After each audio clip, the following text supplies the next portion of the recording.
Good morning everyone, this is JP sir. इस video में हम लोग समझेंगे कि भाई साहब डिस्टेंस फार्मूला क्या होता है, क्यों इसे यूज़ किया जाता है, ये फार्मूला बना कैसे और कहाँ पे हम इसको यूज़ करेंगे। तो शुरू करते हैं भाई साहब इस चैप्टर की लास्ट एक्सरसाइज, मतलब 1.3 भी बोल सकते हो या फिर एंड ऑफ द चैप्टर भी बोल सकते हो।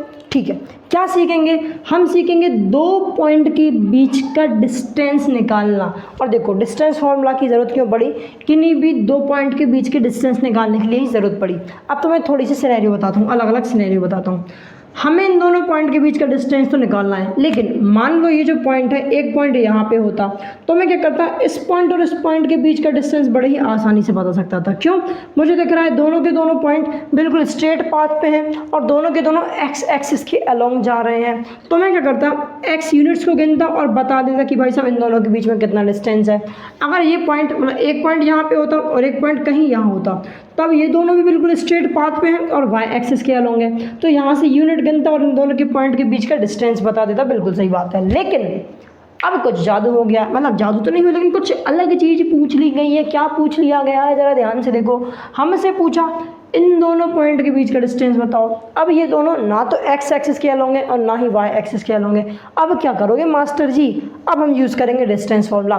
कैसे बनता है सब कुछ बताऊंगा। देखो इन दोनों के बीच के डिस्टेंस का मतलब क्या, देखो अगर मैं इन दोनों पॉइंट्स को जोड़ दूं तो जो ये लाइन बनेगी, ये जो लाइन सेगमेंट बनेगी, इसकी लेंथ बोलूं या फिर इन दोनों पॉइंट के बीच का डिस्टेंस बोलूं, एक ही बात है। अरे हाँ ना बोल यार, इसमें कोई शक और संशय वाली बात नहीं है।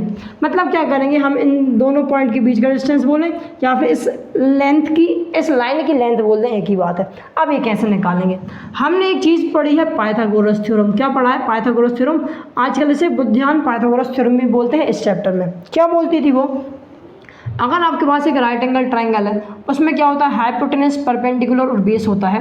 अगर हाइपोटेनस का स्क्वायर करूं तो वो किसके इक्वल मिलता है मुझे? Perpendicular square plus base square के इक्वल मिलता है। अगर हाइपोटेनस निकालना हो तो क्या करो, यहाँ से रूट हटाओ, यहाँ से स्क्वायर हटाओ, सामने रूट लगा दो।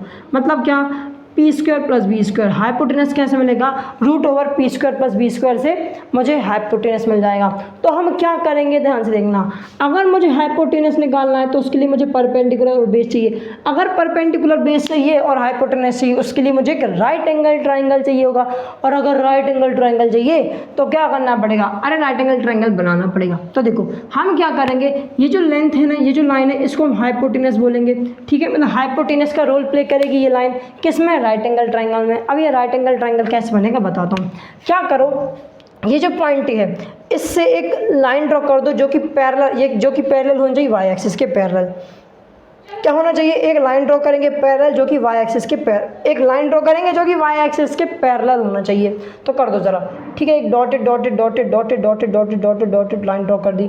अब क्या करो, एक पॉइंट बी से एक ऐसी लाइन ड्रॉ करो जो कि एक्स एक्सिस के पैरेलल होना चाहिए। ठीक है, मैं यहाँ से कर देता हूँ ना, अच्छे से बन जाती है मुझसे। ज़रा ये भाई साहब, मतलब मैंने यहाँ से लाइन ड्रॉ कर दी जो कि मेरे एक्स एक्सिस के पैरेलल है। अब ज़रा ध्यान से देखना, जहाँ पे ये दोनों लाइन मीट करेंगी ना, उस पॉइंट को कुछ नाम दे दो। इतने का काम नहीं, इसको हटाते हैं। मान लो इस पॉइंट को मैंने सी बोल दिया।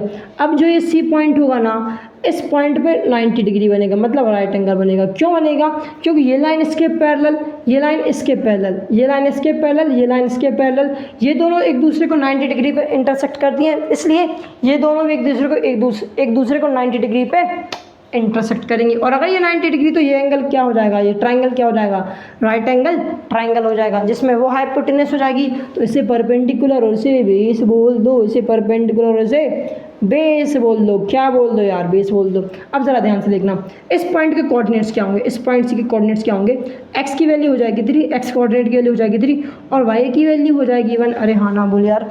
अब ध्यान से देखना, इनकी लेंथ निकाल लो, हाइपोटेनस निकल जाएगी।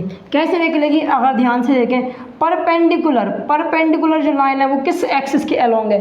वो तो एक्स एक्सिस के अलोंग है। अरे किसके अलोंग है भाई साहब? एक्स एक्सिस के अलोंग, सॉरी एक्स एक्सिस के नहीं, वाई एक्सिस के अलोंग। ये जो परपेंडिकुलर साइड है वो वाई एक्सिस के अलोंग है। तो हम क्या करेंगे, वाई कोऑर्डिनेट देखेंगे, इन दोनों पॉइंट्स के वाई कोऑर्डिनेट देखेंगे, एक दूसरे को माइनस करेंगे और इसकी लेंथ मिल जाएगी। ध्यान से देखो, बड़े वाले में से छोटा माइनस कर दो। इसका वाई कोऑर्डिनेट कितना है? 4 है। इसका वाई कोऑर्डिनेट कितना है? 1 है। तो 4 में से 1 माइनस करोगे कितना मिलेगा? 3 यूनिट्स मिलेगा। कितना मिलेगा यार? 3 यूनिट्स मिलेगा। मतलब जो परपेंडिकुलर इसकी लेंथ कितनी है? 3 यूनिट्स है। कितनी? 3 यूनिट्स। कई बच्चे इसमें कन्फ्यूज रहेंगे, देखो बताता हूँ। 4 unit Y coordinate 4 unit, Y coordinate जो है 4 यूनिट। इसका मतलब क्या? जो एक्स एक्सिस है इससे इस पॉइंट का डिस्टेंस कितना है? 4 यूनिट का है। ये जो पॉइंट है इसका वाई कोऑर्डिनेट कितना है? 1 है। मतलब ये जो एक्स एक्सिस है इससे इस पॉइंट का डिस्टेंस कितना, मतलब ये डिस्टेंस कितना है? 1 यूनिट है। हाँ जी सही बात है। अब इस बड़े डिस्टेंस में से अगर मैं इस छोटे से डिस्टेंस को माइनस कर दूं, इस बड़े में से इस छोटे डिस्टेंस को माइनस कर दूं तो मुझे यही मिलेगा। मतलब मुझे क्या मिलेगा? परपेंडिकुलर मिलेगा, इसलिए मैंने इसे माइनस किया। क्या बात क्लियर हुई? ठीक है। इसी तरीके से क्या करो, ये तो वाई एक्सिस के अलोंग थे, ठीक है। अब ये वाली लाइन देखो, बेस को देखो, बेस किसके अलोंग है? एक्स एक्सिस के अलोंग है, इसलिए हम एक्स कोऑर्डिनेट को माइनस करेंगे। बेस कैसे मिलेगा ज़रा ध्यान से देखना। इसका एक्स कोऑर्डिनेट और इसका एक्स कोऑर्डिनेट क्या है? इसका एक्स कोऑर्डिनेट 7 है, इसका एक्स कोऑर्डिनेट कितना है? 3 है। तो 7 में से क्या कर दो? 3 माइनस कर दो। 7 माइनस 3 करोगे तो कितना मिलेगा? 4 यूनिट्स मिलेगा भाई साहब, 4 यूनिट्स मिलेगा। मतलब बेस कितना हो गया? 4 यूनिट हो गया। अब फटाफट करते हैं, थोड़ा स्पीड बढ़ाते हैं, बहुत स्लो हो गया, ठीक है। अब ध्यान से देखो, बेस मिल गया, परपेंडिकुलर मिल गया, तो हाइपोटेनस कैसे मिलेगी? हाइपोटेनस मिलेगी मुझे √p² प्लस b² से, √p² प्लस b² से हाइपोटेनस मिल जाएगी। तो b की वैल्यू कितनी है? 3, तो 3 का स्क्वायर करेंगे। b की वैल्यू कितनी है? 4 का भी स्क्वायर करेंगे। तो हाइपोटेनस किसके इक्वल हो जाएगा? 3 का स्क्वायर होता है 9 प्लस 4 का स्क्वायर होता है 16। सो हाइपोटेनस इक्वल हो जाएगा √25। 9 प्लस 16 करो 25 होता है। 25 बोले तो भाई साहब 25 बोले तो 25 किसके इक्वल हो जाएगा? 5 के इक्वल हो जाएगा। मतलब हाइपोटेनस कितनी हो गई? 5 यूनिट हो गई। या फिर ये बोल दो जो ए बी साइड है वो कितनी हो गई? 5 यूनिट्स हो गई। अरे हाँ ना बोल यार। मतलब मैं ये भी बोल सकता हूँ कि पॉइंट ए और पॉइंट बी का डिस्टेंस कितना है? 5 यूनिट्स। अरे कितना? 5 यूनिट्स है, इसमें कोई शक और संशय वाली बात नहीं है। अब देखो, ये तो मैंने डायरेक्ट कर दिया, ये फॉर्मूला तो मैंने तुम्हें बताया नहीं। फॉर्मूला क्या होता है बताता हूँ। किन्हीं भी दो पॉइंट के बीच का अगर तुम्हें डिस्टेंस फाइंड करना हो तो बार बार ये तुम लोगों को ऐसी इमेजिनरी परपेंडिकुलर और इमेजिनरी बेस लाइन बनाने की जरूरत नहीं है। डायरेक्ट हम करेंगे फॉर्मूला। क्या थी भाई साहब हमारी side? Basically distance formula. Distance formula मैं डी से डिनोट करता हूँ। किन्हीं भी दो पॉइंट के बीच का डिस्टेंस अगर निकालना हो तो हम कैसे निकाल सकते हैं? x2 माइनस x1 का whole square plus y2 minus y1 का होल स्क्वायर। अब भाई साहब ये x2 x1 y2 y1 क्या है बताता हूँ। ये अगर पहला पॉइंट है तो इसके कोऑर्डिनेट x1 और y1 हो जाएंगे। अगर ये सेकंड कोऑर्डिनेट है तो इसके सेकंड पॉइंट है, इसके कोऑर्डिनेट क्या हो जाएंगे? x2 एंड y2 इसके कोऑर्डिनेट कहला जाएंगे। क्यों ऐसा क्यों? ज़रा ध्यान से देखना। ये जो x कोऑर्डिनेट है ये भी 3 है और इस पॉइंट का x कोऑर्डिनेट भी 3 है।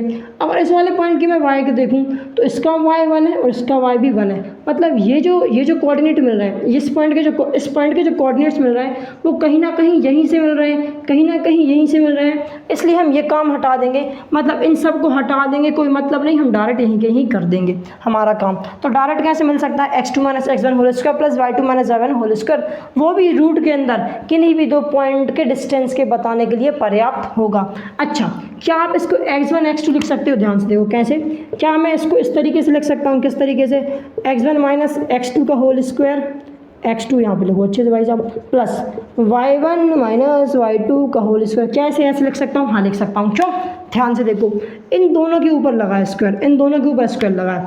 अगर मैं 2 का स्क्वायर करता हूँ तो मुझे क्या मिलता है? 4 मिलता है। अगर मैं -2 का स्क्वायर करता हूँ तो कुछ क्या मिलता है? मुझे 4 मिलता है। मतलब चाहे मैं पॉजिटिव नंबर का स्क्वायर करूँ चाहे नेगेटिव नंबर का स्क्वायर करूँ, मुझे हमेशा पॉजिटिव नंबर ही मिलता है। इसलिए चाहे मैं ऐसे लिखूँ चाहे ऐसे लिखूँ, एक ही बात है। बात क्लियर हुई? बस याद रखना x1 y1 इसे बोलना है, x2 y2 इसे बोलना है। मतलब किसी को भी बोल सकते हो, कोई दिक्कत नहीं है। बात क्लियर हुई? बस यही चीज़ हमें फर्स्ट चैप्टर की थर्ड एक्सरसाइज में काम आने वाले हैं, मतलब आखिरी एक्सरसाइज में काम आने वाले हैं। आई होप ये वीडियो पसंद आई होगी। अगर पसंद आई तो वीडियो को लाइक करो, चैनल सब्सक्राइब करो। मिलते हैं नेक्स्ट वीडियो में, तब तक के लिए bye bye, have a good day.